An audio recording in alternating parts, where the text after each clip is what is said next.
I am Rebecca Mitchell, 36, a business strategist who built my career on anticipating problems before they happen.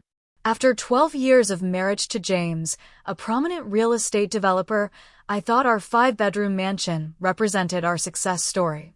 That fantasy shattered when I discovered his affair with Heather, his secretary. Now she is pregnant, and they want my home. Yesterday, they celebrated with champagne, thinking I would crumble. Instead, I checked my secret accounts and smiled. Game on. Before I continue my story, let me know where you are watching from in the comments below. If you appreciate women who refuse to be victims, hit that like button and subscribe to follow my journey from betrayal to triumph. Trust me, what happens next will show you why preparation beats desperation every time.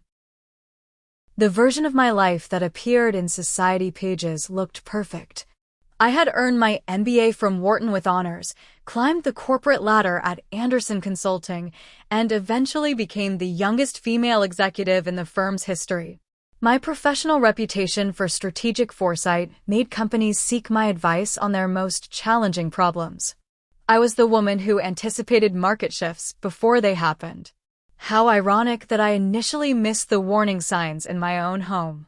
James and I met 14 years ago at a charity gala benefiting children with cancer. He approached me with a glass of champagne and a confidence that was magnetic without being arrogant. At 38, he had already established Mitchell Developments as an emerging force in luxury real estate. Our conversation that night flowed effortlessly from business to art to our shared love of travel. Within 3 months, we were inseparable. By 6 months, he had proposed during a private dinner on a yacht in the Mediterranean. "We will build an empire together," he promised, slipping a 4-carat diamond onto my finger. "Your business mind and my vision will be unstoppable." Our wedding at the Langham Hotel attracted the city's elite. The society pages called it the wedding of the year. James surprised me with blueprints for what would become our mansion, a Georgian-style estate on 3 acres in Westfield Estates, the most exclusive neighborhood in the city. "This will be our legacy," he said as we reviewed the plans with the architect. "A place worthy of the family we'll create." The construction took 18 months. I contributed significantly to the down payment from my savings, and we selected every detail together, from the imported Italian marble in the foyer to the hand-painted murals in the dining room. The house became our shared masterpiece, a physical manifestation of our partnership. The first 3 years of marriage were everything I had dreamed of. We traveled extensively, became fixtures in the charity circuit, and supported each other's career growth. James's business expanded into commercial properties, and I was his unofficial advisor, reviewing contracts and suggesting strategic partnerships that proved immensely profitable. The first subtle warning signs appeared around our 4th anniversary. James began working later, canceling our standing Friday dinner dates. His phone became a permanent attachment, and he started taking calls in another room. When I asked questions, his answers seemed reasonable enough, simply attributing everything to expansion stress and difficult clients. "The Carson development is a nightmare," he would explain, kissing my forehead absently. "I need to hold their hands through every decision." By our 5th year of marriage, I had reduced my client load to help James more directly with his business. Though not officially employed by Mitchell Developments, I reviewed all major contracts, attended investor meetings, and helped secure financing for his largest projects. My network became his network. My reputation helped solidify his credibility with conservative investors who appreciated my analytical approach. I never minded the sacrifices. We were building something together, or so I thought. Heather Parker entered our lives 18 months ago when James's previous assistant retired. She was 28, with a business administration degree and 3 years of experience at a smaller real estate firm. Her resume was solid, but unremarkable. What was remarkable was her appearance, which I'm not too bitter to acknowledge. With her perfect blonde hair, perpetual tan, and impressive wardrobe for someone on an administrative salary, Heather looked like she belonged on a reality show about wealthy housewives rather than in an office. Still, I made a point of being kind to her. I remembered my early career days and how much I had appreciated mentorship from established women. When James brought her to company events, I went out of my way to introduce her to people who might advance her career. I invited her to the charity committees I chaired, thinking she might benefit from the networking. I even helped her find an apartment when she mentioned struggling with the city's rental market. "You're so lucky to have Mrs. Mitchell," I overheard one of the junior partners tell Heather at the company Christmas party last year. "Most executives' wives would be threatened by someone like you working so closely with their husband." "Rebecca isn't like that," Heather replied, her voice sweet as saccharin. "She's like a big sister to me. I could never repay her kindness." The memory of those words would later burn like acid. My first real inkling that something was wrong came when I noticed James had changed all his passwords. We had always shared our login information, not because we snooped on each other, but for practical reasons. The abrupt change without explanation seemed odd. Then came the business trips that extended without notice, and the dinner meetings that ran unreasonably late. Despite mounting evidence, I maintained the facade of our perfect marriage. At social functions, I smiled and played the supportive wife. At home, I began to prepare for what my instincts told me was coming. I had built my career on anticipating problems before they became disasters. This situation would be no different. Without alerting James, I began documenting my contributions to his business. I saved emails showing my input on major deals. I kept records of meetings I attended with investors who later committed millions to his projects. I noted each time my professional contacts became his clients. I wasn't planning for war yet, but I was maintaining a record of reality that I sensed would soon be contested. Some might call it paranoid. I call it strategic foresight. The shift from suspicion to certainty happened 6 months ago. James had left his phone on the kitchen counter while showering, and a text notification illuminated the screen. I had never been the type to snoop, but the preview message caught my eye. "Last night was amazing. Can't wait to see you again. Same hotel." The sender was listed only as HP. Heather Parker. My hands trembled as I set the phone down. In that moment, I had a choice: confront him immediately with minimal evidence and risk being gaslit, or gather incontrovertible proof before making any moves. My business training made the decision obvious. In any negotiation, information is power. The next day, I contacted Martin Drake, a private investigator recommended discreetly by a divorce attorney friend. I paid his retainer from a personal account James knew nothing about. "I don't need dramatic confrontations or hotel room ambushes," I told Martin during our first meeting in a quiet coffee shop across town. "I need documentation, patterns, and anything relevant to potential financial impropriety."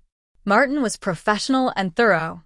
"Most clients want the emotional satisfaction of catching their spouse in the act," he noted. "Your approach is much more practical." "Emotions are a luxury I can't afford right now," I replied. While Martin began his surveillance, I took stock of our financial situation. Despite my substantial income and contributions to our lifestyle, many of our assets were in James's name or held by his company. This had never bothered me before, as I trusted him completely. Now I recognized it as a vulnerability. I opened new bank accounts at institutions where we had no existing relationship. I began transferring small amounts of my income to these accounts, nothing that would trigger attention, but enough to create a safety net. I made copies of tax returns, property deeds, investment statements, and insurance policies, storing them in a secure location outside our home. Next, I consulted with Sarah Williams, a family law attorney known for handling high-profile divorces discreetly. I paid her consultation fee in cash. "You're doing exactly the right things," Sarah assured me after I explained my situation. "Most clients come to me after confrontations and financial movements are already happening. You're giving yourself options." Sarah helped me understand that the mansion, despite James's frequent claims that it was his house, was actually titled in both our names. Furthermore, My documented contributions to the down payment and mortgage strengthened my claim to the property. What about his business? I asked. I've been deeply involved, but never officially employed. Document everything, Sarah advised. Every email showing your input, every meeting you attended, every client you helped secure. Courts recognize non-titled contributions to business growth, especially in long-term marriages. While gathering financial information, I discovered irregularities in James's business practices. Several large cash transfers had been made to offshore accounts in the past year. A new LLC had been formed without my knowledge, despite our previous agreement to consult each other on new business entities. Property transactions were being conducted through unfamiliar shell companies. I documented everything without confrontation. Knowledge was my armor, and I was methodically assembling it piece by piece. The emotional toll was enormous. I maintained a perfect facade during the day, attending charity functions, hosting dinner parties, and even making pleasant conversation with Heather when necessary. At night, alone in our bed while James worked late, I allowed myself brief periods of grief for the marriage I was losing. Dr.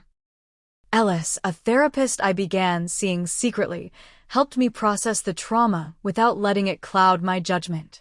You're mourning while still in the relationship, she observed during one session. That's actually healthy, though extremely difficult. Many people can only begin grieving after everything falls apart. One evening, after James canceled our anniversary dinner due to an emergency client meeting, I decided to drive by his office on my way to meet a friend for consolation drinks. His car was gone, but I recognized Heather's red BMW in the parking lot. On impulse, I parked and used my key to enter the building. The office was dark except for the light in James's private conference room. Through the frosted glass door, I could make out two silhouettes close together. I didn't need to see more. I quietly left, the final confirmation settling over me like a heavy blanket. He's with her right now, I told my friend Madison over martinis an hour later.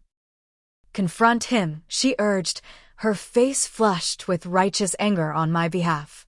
Throw his things on the lawn. Change the locks. I shook my head. That's not my strategy. When I make my move, it will be from a position of complete preparation. How can you be so calm? Madison asked incredulously. I'm not calm, I admitted. I'm terrified. But I've spent my career advising companies on how to navigate crises. I'm following my own professional advice. The next morning, I confronted James about missing our anniversary dinner. His explanation was elaborate and superficially plausible, involving a potential investor's last-minute availability and the need to secure financing for the Riverside project. I tried calling you, he claimed, not meeting my eyes. My phone shows no missed calls, I replied evenly. The cell reception in that restaurant is terrible, he countered. I left you a voicemail. I nodded as if accepting his explanation while noting the lie for my records. The calm with which I could document his deception surprised even me. Perhaps my heart had begun disconnecting from him long before my mind acknowledged the truth. 2 weeks later, Martin provided me with photographs. James and Heather entering a boutique hotel downtown. The same hotel 4 days later. A secluded restaurant in the next county. His hand on her lower back. Her laughing at something he said, looking up at him with unmistakable intimacy. There's more, Martin said, sliding another envelope across the table. Financial records you might find interesting. The documents showed transfers from company accounts to a new LLC registered in Heather's name. Property records for a luxury condo purchased by this LLC. The pieces were fitting together, and the picture they formed was ugly. The final confirmation came through office gossip. James's company comptroller, Teresa, had been my friend long before James hired her.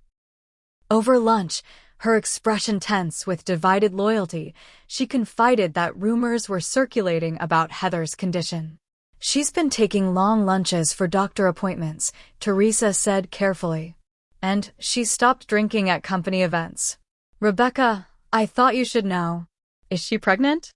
I asked directly. Teresa's pained expression was answer enough. That evening, I found prenatal vitamins in the glove compartment of James's car while retrieving a pair of sunglasses.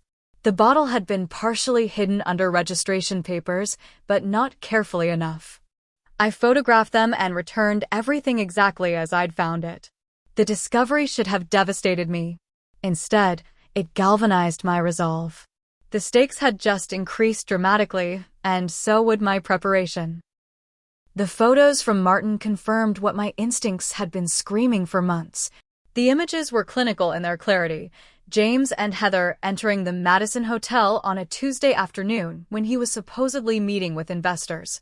James kissing Heather in his car in the underground parking garage of his office building. The two of them dining at Riviera, an intimate French restaurant 30 miles outside the city, their hands intertwined on the table. I stored the photos in my secure cloud account and added them to the growing file of evidence.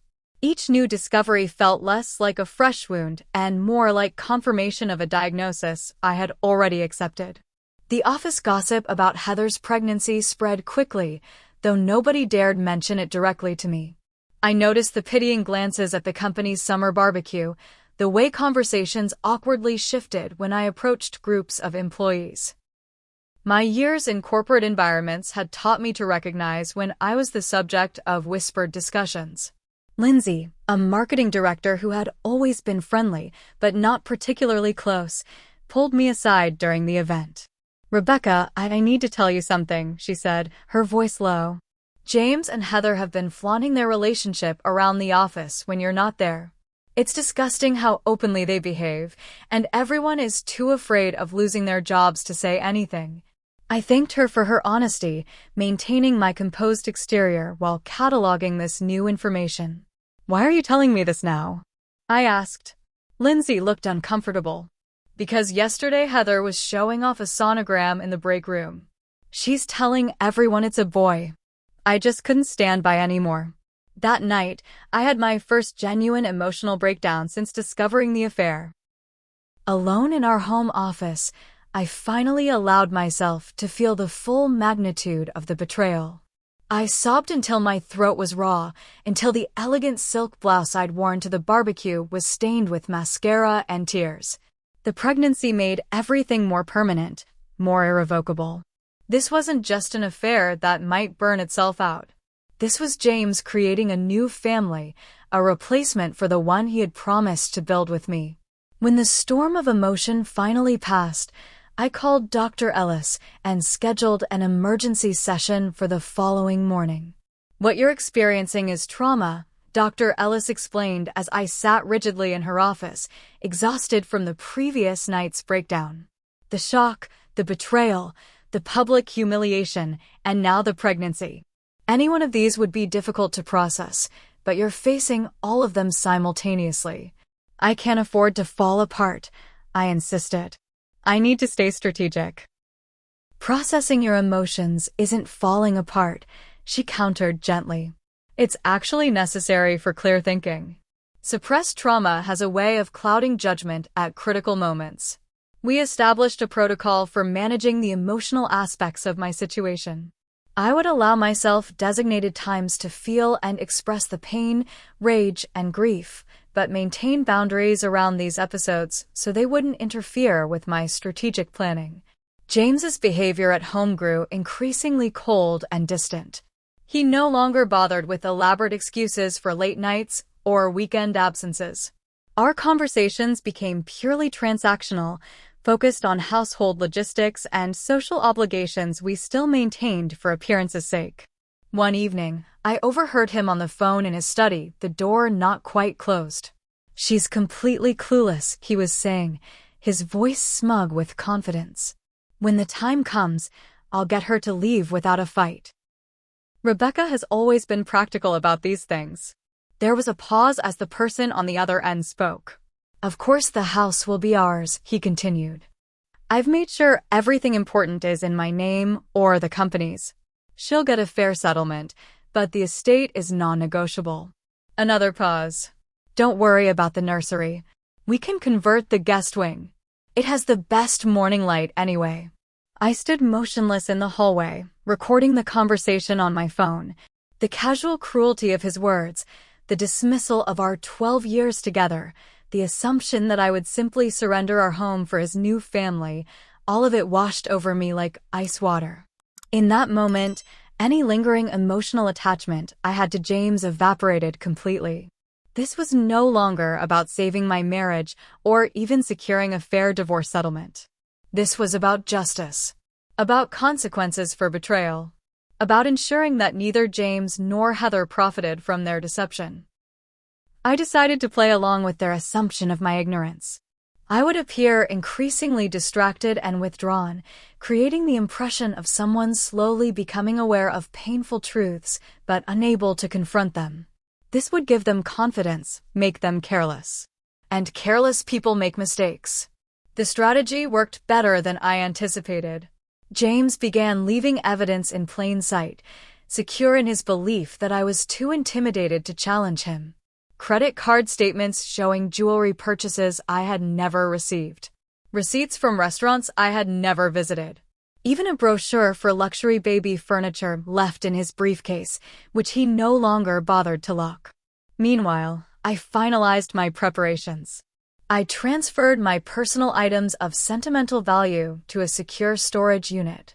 I documented every asset we owned, from real estate to investments to the art collection we had built together.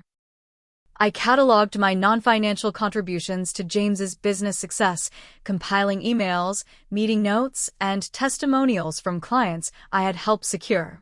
Most importantly, I continued gathering evidence of James's financial improprieties. Teresa, the comptroller, had become an invaluable ally, discreetly providing documentation of questionable transactions and corporate maneuvers that skirted the edge of legality. "I'm not just doing this for you," she confided during one of our clandestine meetings. "His behavior is putting the entire company at risk. Several of us are worried about potential legal exposure." The final piece fell into place when I discovered James had been systematically transferring company assets to shell corporations beyond my reach. Classic financial infidelity, paralleling his personal betrayal. With this evidence, I was ready for whatever confrontation awaited. The day James finally admitted to the affair remains etched in my memory with perfect clarity.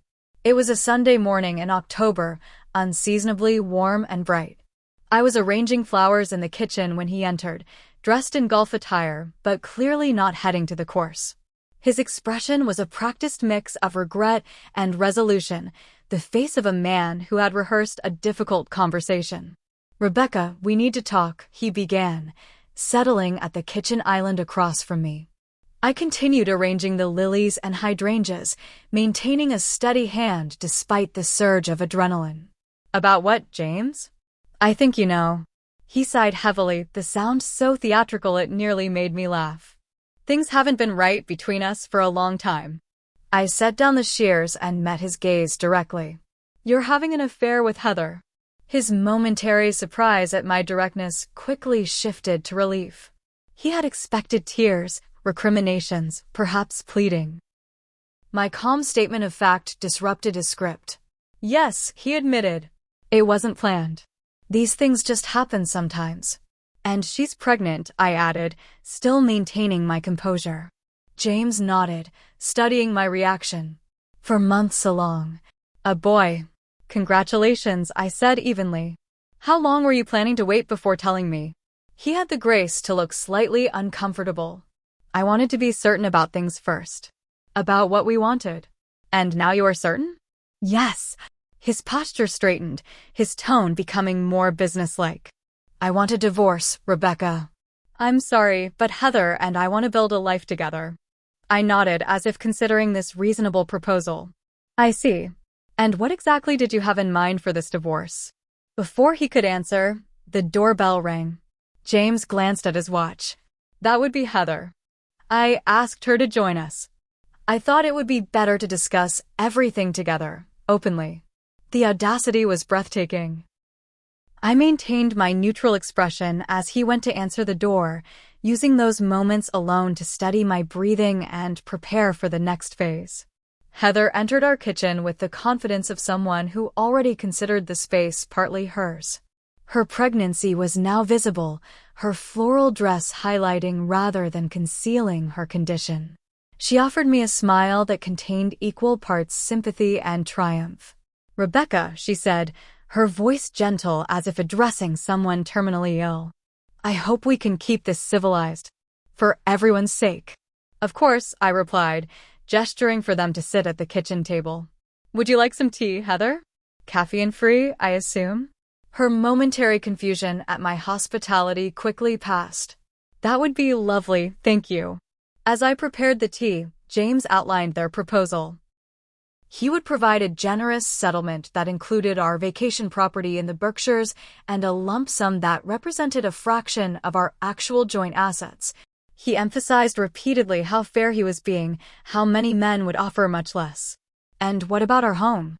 I asked, setting the teacups down. "Well," James exchanged glances with Heather, "I think it makes sense for Heather and me to keep the main residence. With the baby coming, we need the space.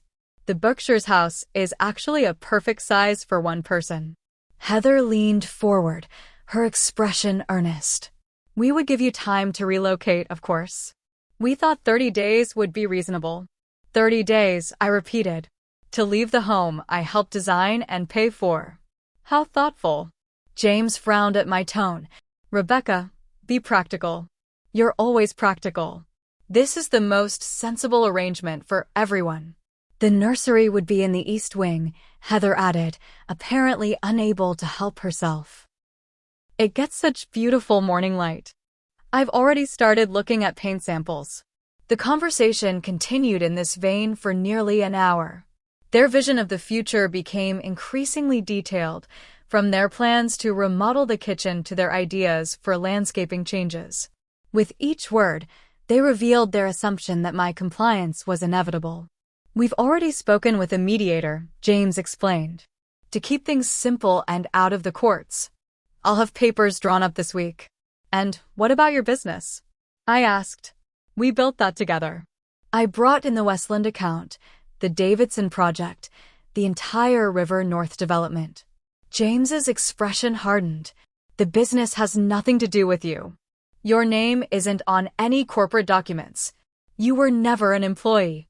"I attended every major client meeting for the past decade," I reminded him. "As my wife, in a social capacity," he dismissed. "That doesn't constitute a business contribution."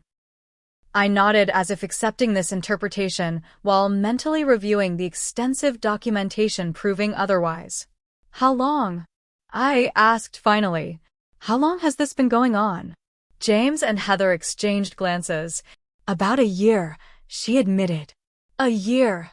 While I was planning our anniversary trip, while I was recommending Heather for promotion, while I was still believing in our marriage, they had been betraying me.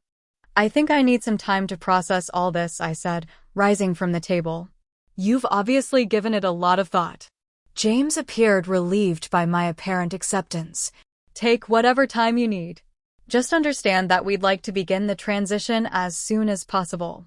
Heather's already given notice at her apartment." "Of course," I replied. "You want to settle in before the baby arrives." "I understand completely." After they left, I poured myself a real drink to replace the untouched tea and called Sarah Williams. "They've made their move," I informed her. "Exactly as expected. Are you ready for the counteroffensive?" she asked. "Almost," I replied. "I need one more week to secure the final documentation." That evening, I received a text from James. "Thank you for handling this maturely. I knew you would understand what's best for everyone." I didn't respond, but I saved the message. It would make an interesting exhibit later. The following week, James announced he was taking Heather on a baby moon to Bermuda. Before leaving, he reiterated his timeline for my departure from our home and mentioned that the divorce papers would be ready upon their return. "We'll celebrate properly once everything is settled," he said, not specifying what exactly they would be celebrating. "My erasure, presumably." "Have a wonderful trip," I replied, the picture of gracious acquiescence. The moment their flight took off, I began executing the next phase of my plan. With James and Heather enjoying their baby moon in Bermuda, I had 4 uninterrupted days to finalize my counterattack. I began by meeting Catherine Montgomery, the most formidable divorce attorney in the state. Unlike Sarah Williams, who had provided initial guidance, Catherine specialized in high-conflict cases involving substantial assets and business interests.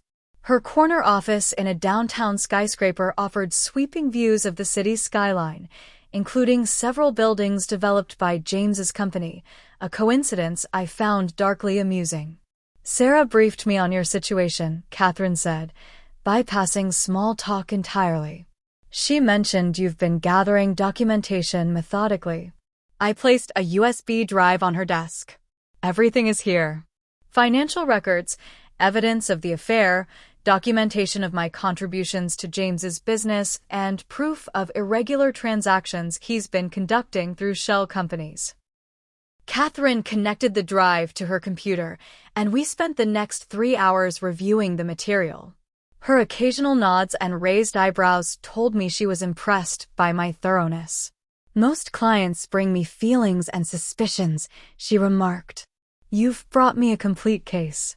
"I've had time to prepare," I explained. "And preparation is literally my profession." We focus particularly on the financial documentation. The records showed that James had been moving substantial assets into accounts and entities designed to appear unrelated to our marital property. "This is textbook dissipation of marital assets," Catherine observed. "The courts take a very dim view of this behavior during divorce proceedings." "There's more," I said, pulling up the files Teresa had provided. "These show questionable business practices that go beyond our divorce. Some of these transactions skirt securities regulations and tax laws." Catherine's eyes narrowed as she examined the documents. "This is serious. Have you considered the implications of exposing these activities? It could damage the company significantly."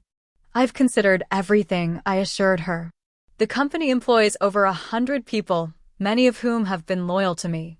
I don't want to destroy what we built, but I won't allow James to use corporate shells to hide marital assets." We developed a multi-layered strategy.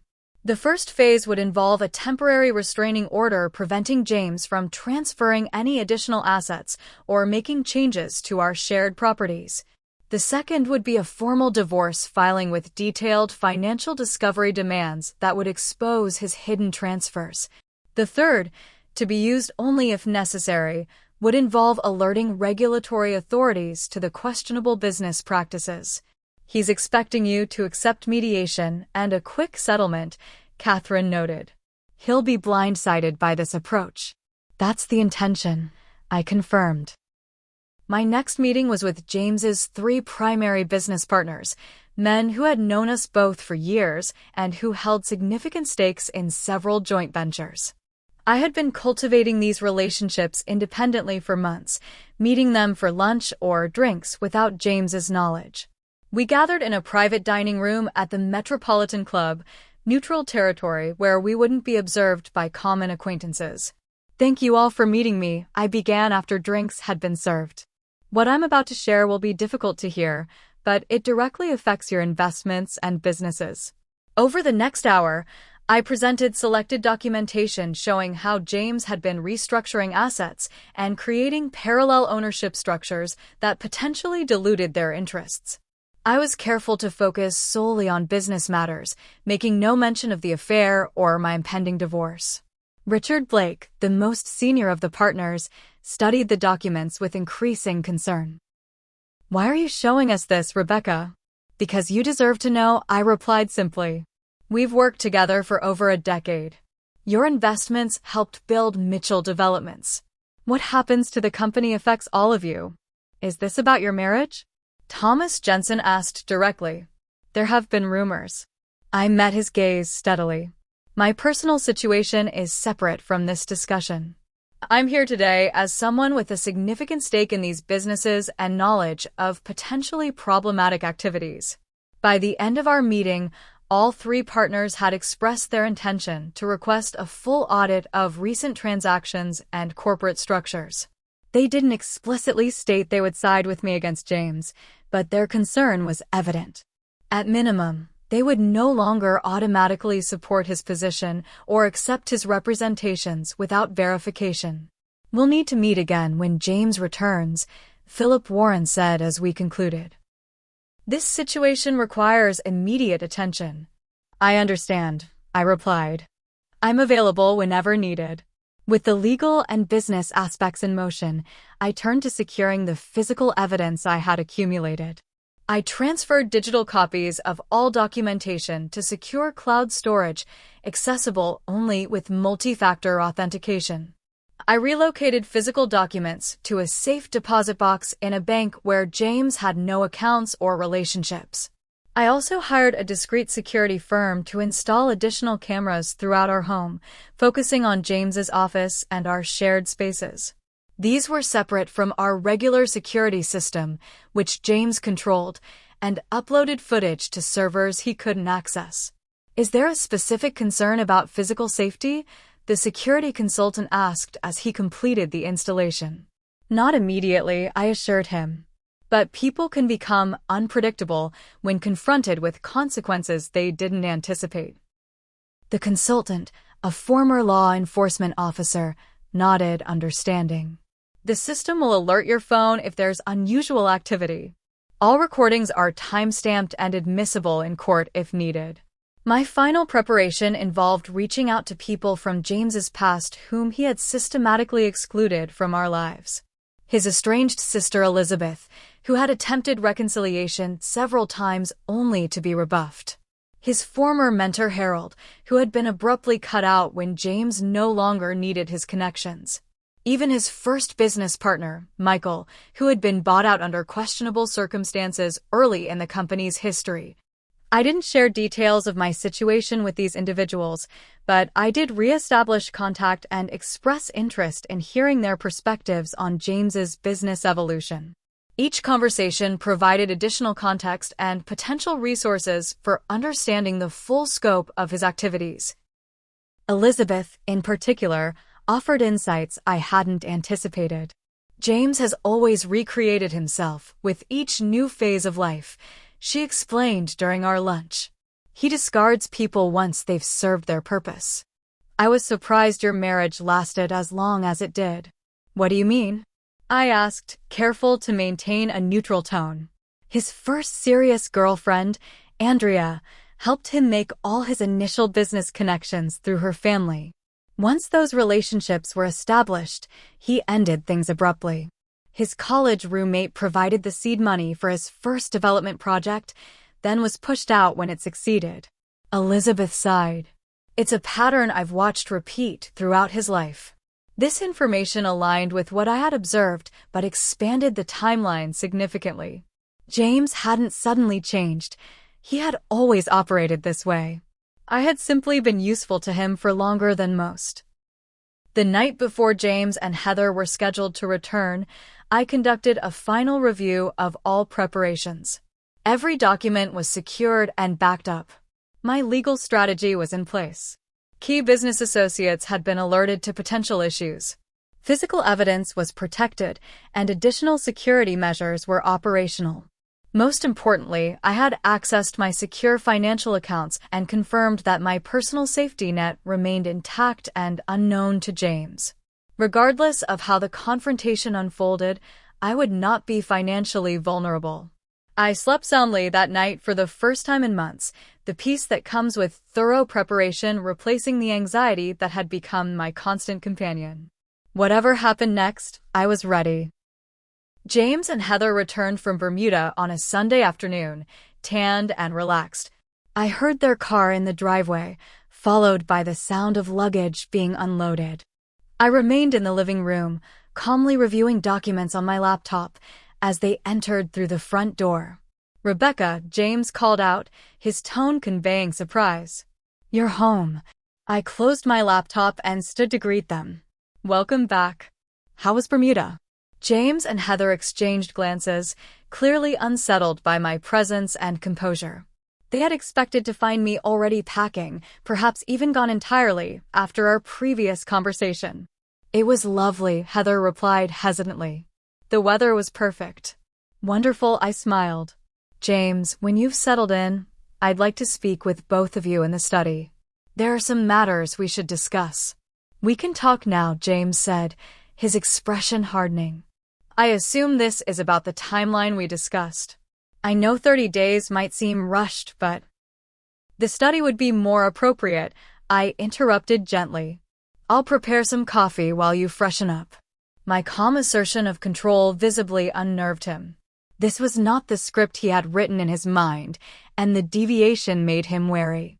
Nevertheless, he nodded curtly and guided Heather toward the stairs. 30 minutes later, we gathered in the study, the room where James had conducted business from home for years. I had deliberately chosen this setting for its psychological impact, a space where he typically held power. I've had some time to reflect on our conversation before your trip, I began, seated behind the desk while they took the visitor chairs. And I've come to some decisions about our path forward. James leaned forward. I'm glad to hear that. I have the preliminary settlement agreement here. He reached for his briefcase. The mediator has reviewed it and believes it's quite generous. I won't be signing that, I said simply. Or any agreement prepared by your mediator. His hand froze on the briefcase. I don't understand. Let me clarify. I opened my laptop and turned it to face them. These are financial records showing transfers from our joint accounts and your company to various shell corporations over the past year. Approximately $12 million has been systematically moved to entities that would presumably be excluded from our marital assets during divorce proceedings. The color drained from James's face. Beside him, Heather shifted uncomfortably. That's company business, he responded, his voice tight. Routine corporate restructuring. Interesting you should mention the company, I continued, opening another file. Here's documentation of my contributions to Mitchell Developments over the past 12 years. Client acquisition, project management, strategic planning, investor relations. While I was never formally on the payroll, my work directly contributed to at least 60% of the company's current portfolio value. That's absurd, James scoffed, though his expression betrayed uncertainty. Occasional advice doesn't constitute business contribution. The courts disagree, I replied calmly. As do your business partners. I met with Richard, Thomas, and Philip while you were away. They were quite concerned about some of the transactions I shared with them. This revelation visibly shook him. You went behind my back to my partners? I shared information relevant to their investments, I corrected. Just as I've shared information with the appropriate authorities regarding certain transactions that appear to violate securities regulations. You had no right, James stood abruptly, his composure cracking. Those are confidential business matters. Actually, as your wife and an informal business advisor documented in countless emails and meeting notes, I had every right to protect myself from what appears to be systematic fraud. Heather, who had been silent until now, placed a protective hand over her stomach. James, what is she talking about? You said everything was above board. It is, he insisted, though his confidence was clearly shaken. Rebecca is just trying to leverage a better settlement. I'm not interested in leverage, I clarified. I'm interested in justice and the return of assets that rightfully belong to our marital estate. I turned to a new document on my laptop. This is a comprehensive accounting of our shared assets, including those you've attempted to hide. It details an equitable division that reflects both our contributions. My attorney has prepared the necessary filings, which will be submitted tomorrow morning unless we reach an agreement today. Your attorney? James repeated, incredulous. I thought we agreed on mediation. No, you proposed mediation. I've retained Catherine Montgomery. The name landed like a physical blow. Catherine's reputation preceded her, and James knew exactly what her involvement meant. This is unnecessary, he protested, his voice rising.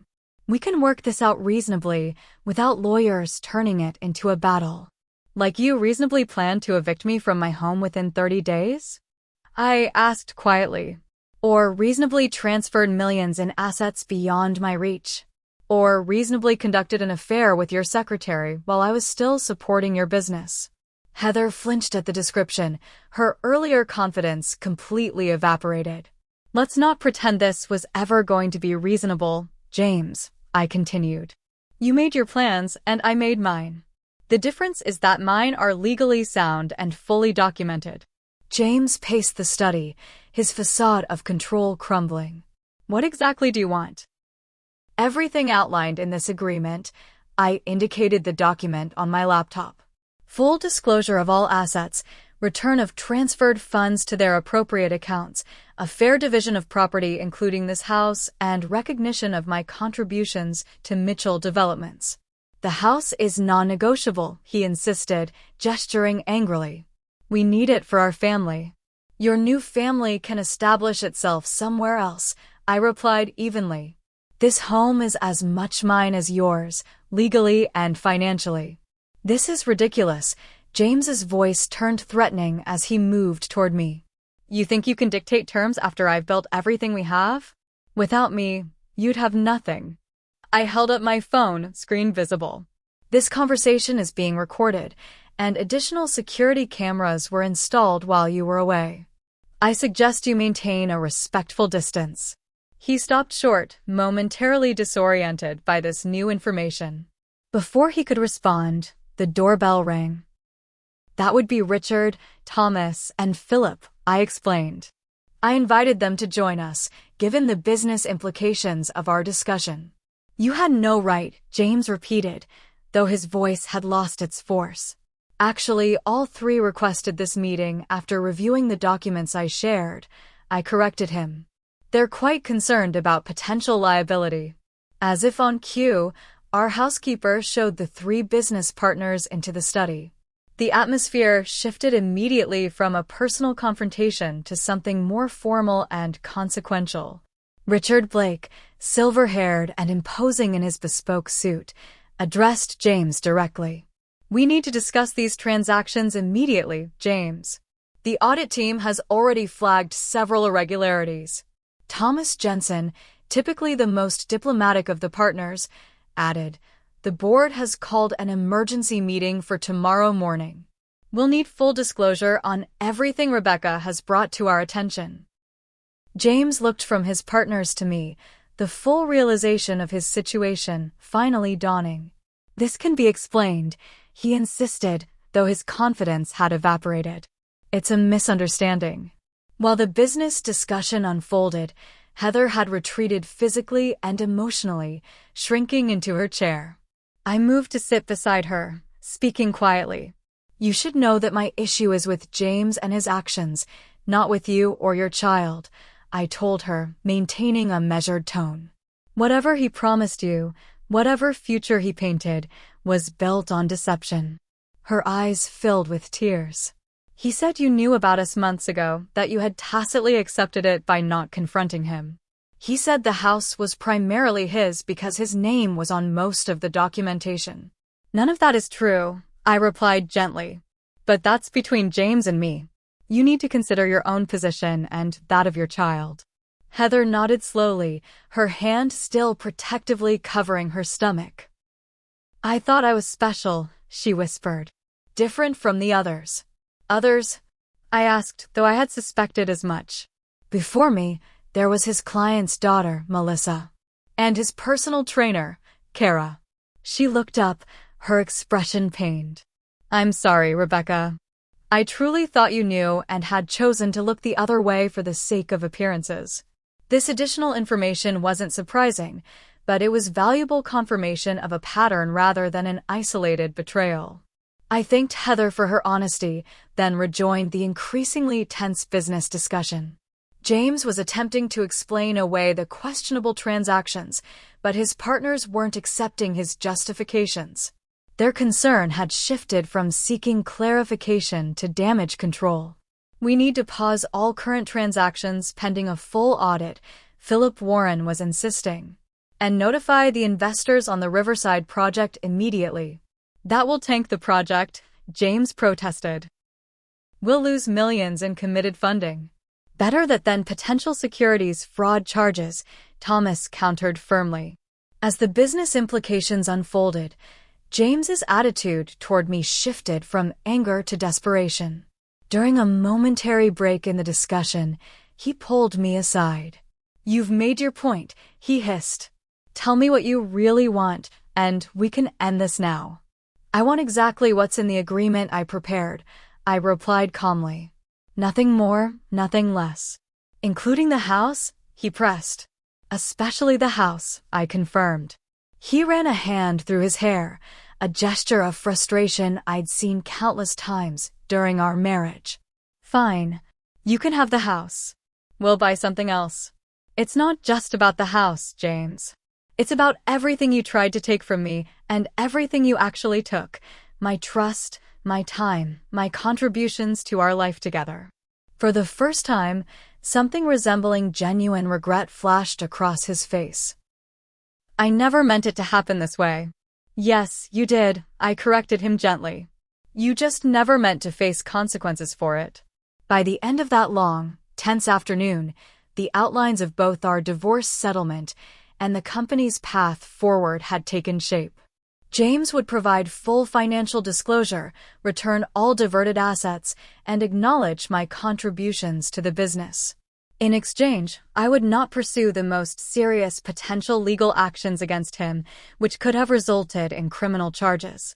Heather, who had remained largely silent through these negotiations, finally spoke up as things concluded.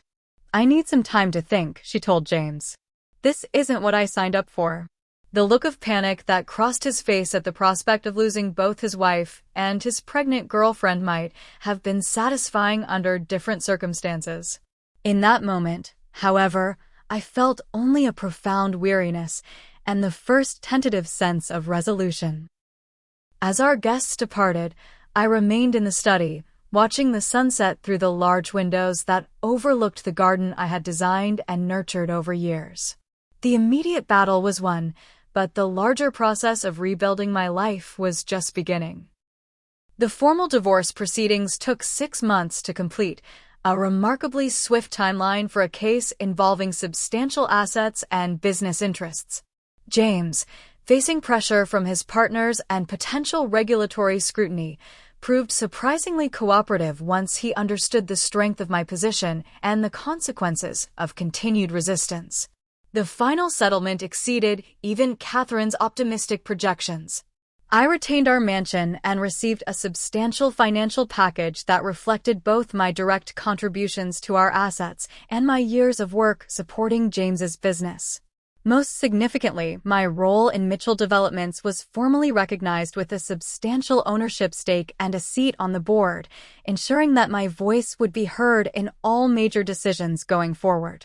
James moved out of our home within weeks of our confrontation, taking only his personal belongings and a few items we had agreed he could keep. The physical absence of his presence allowed me to begin reclaiming spaces that had been contaminated by memories of betrayal. Heather's situation evolved in ways I hadn't anticipated. After our initial confrontation, she had distanced herself from James, moving into her own apartment to think things through. 2 weeks later, she contacted me through her newly hired attorney, requesting a private meeting. We met at a quiet cafe far from our usual social circles. The Heather who greeted me was markedly different from the confident woman who had demanded my home just months earlier. She seemed smaller somehow, more vulnerable, her pregnancy now prominently visible. I want to apologize, she began after ordering herbal tea. What I did was inexcusable. I knew you were married, I accepted your kindness, and I betrayed you anyway. What do you want, Heather? I asked directly, not unkindly. Nothing from you, she assured me. I just thought you should know that James had been pursuing me since my first week at the company. I refused initially, but he was persistent, telling me that your marriage was essentially over, that you stayed together only for appearances. She paused, stirring her tea nervously. He said similar things about his previous relationships, that they meant nothing, that the women misunderstood his intentions. "And you believed you were different," I suggested. Heather nodded, her expression pained. "When I discovered I was pregnant, he seemed genuinely happy. He promised we would be a family, that he would divorce you quickly and cleanly. The mansion was just one of many promises." "What happens now?" I asked. "I've accepted a position with a different firm in Boston," she replied. "My sister lives there and can help with the baby. James knows where I'll be, but I've made it clear that while he can be involved with his child, our relationship is over." I felt an unexpected surge of respect for her decision. Despite the pain she had caused, she was taking responsibility and making difficult choices for her future and her child's. "I hope you find what you're looking for, Heather," I said sincerely. "I hope you find happiness again," she responded. "You deserved so much better than what we did to you." As for James, his professional and personal decline continued in the months following our divorce. The audit revealed further financial irregularities, resulting in his demotion from CEO to a less prominent role within the company he had founded. Several investors withdrew from pending projects, and his once sterling reputation in business circles was permanently tarnished. He made periodic attempts to reconnect with me, ranging from apologetic emails to surprise deliveries of my favorite flowers. I maintained strict boundaries, communicating only through attorneys or informal business settings when absolutely necessary. My own healing journey progressed in fits and starts. Dr. Ellis continued to provide invaluable support as I processed the complex emotions of ending a 12-year marriage under such painful circumstances. The initial numbness gave way to waves of grief, rage, and eventually, gradual acceptance. Betrayal trauma is particularly devastating because it undermines your basic understanding of reality, Dr. Ellis explained during one session. Everything you thought you knew about your relationship was built on false information. Rebuilding trust, even in new relationships, will take time. I reconnected with friends I had neglected during my marriage, discovering that many had harbored concerns about James's behavior, but hadn't known how to express them. Madison, who had urged me to throw James's belongings on the lawn months earlier, became a regular presence in my life, her unflinching loyalty and inappropriate humor providing much-needed normalcy. Elizabeth, James's estranged sister, became an unexpected ally and friend. Our shared experience of his manipulation created a bond that transcended our former connection through him. She helped me understand that his behavior toward me fit a lifelong pattern, providing a perspective that somehow made his betrayal less personal, if no less painful. 6 months after the divorce was finalized, I began the process of reclaiming our mansion as truly mine. I hired an interior designer to help reimagine spaces that carried too many memories of my former life. We transformed James's study into a bright, airy home office that bore no resemblance to its previous incarnation. The master bedroom suite was completely renovated, from flooring to ceiling, creating an environment untainted by the past. Most symbolic was the conversion of the guest wing, the space Heather had envisioned as a nursery, into a community meeting area for a new nonprofit I established to help women achieve financial literacy and independence. The organization, Second Chapter Foundation, provided education and resources to women navigating major life transitions, from divorce to career changes to retirement planning. Your experience gives you unique insight, my friend and fellow board member Natalie observed during our inaugural planning session. You understand both the emotional and practical aspects of financial self-protection. Professionally, I emerged from the divorce with renewed focus and energy.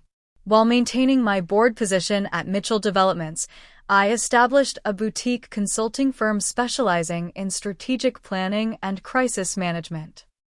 My personal experience had honed skills I had previously applied only to corporate challenges, creating a professional perspective that clients found particularly valuable. My first major client was Lisa Anderson, a tech executive whose husband had similarly attempted to divert assets before their divorce. With my guidance, She not only secured a fair settlement, but positioned herself for greater professional success afterward. Her case became a template for a specialized practice helping high-net-worth women protect themselves during marital dissolution. When people ask if I regret my marriage to James, my answer surprises them. I don't regret the years we shared, because those experiences, both good and painful, shaped the person I've become. I regret his choices and the pain they caused, but I value the strength, resilience, and wisdom I gained through surviving them. The most profound lesson from my experience was the critical importance of self-reliance. Not the kind that rejects connection or support from others, but the kind that maintains personal agency regardless of relationship status. Financial independence, emotional self-awareness, and strategic thinking are not just business skills, but essential life tools, particularly for women navigating partnerships with people who may not prioritize their interests. I've learned that preparation isn't paranoia. Documentation isn't distrust. Self-protection isn't selfishness. These are acts of self-respect and personal responsibility that strengthen rather than undermine healthy relationships while providing crucial safeguards in unhealthy ones. Today, as I sit in the garden of the home that remains mine, watching the sunset paint the sky in shades of pink and gold, I feel neither triumph nor bitterness. Instead, I experience a profound sense of peace, of having weathered a storm that might have destroyed me but instead revealed strengths I hadn't known I possessed. My story isn't just about winning a divorce battle or outmaneuvering a dishonest spouse. It's about refusing to be defined by betrayal, about reclaiming personal power, and about building a life of integrity and purpose from the ashes of broken promises. Have you ever had to rebuild your life after betrayal? What strategies helped you reclaim your power and move forward? Share your experiences in the comments below. If my story resonated with you, please like and subscribe to support others finding strength in difficult circumstances. Remember, preparation isn't just about protecting yourself from worst-case scenarios. It's about creating the confidence to live your best life, regardless of what challenges arise. Thank you for joining me on this journey, and I wish you strength and wisdom on your own path forward.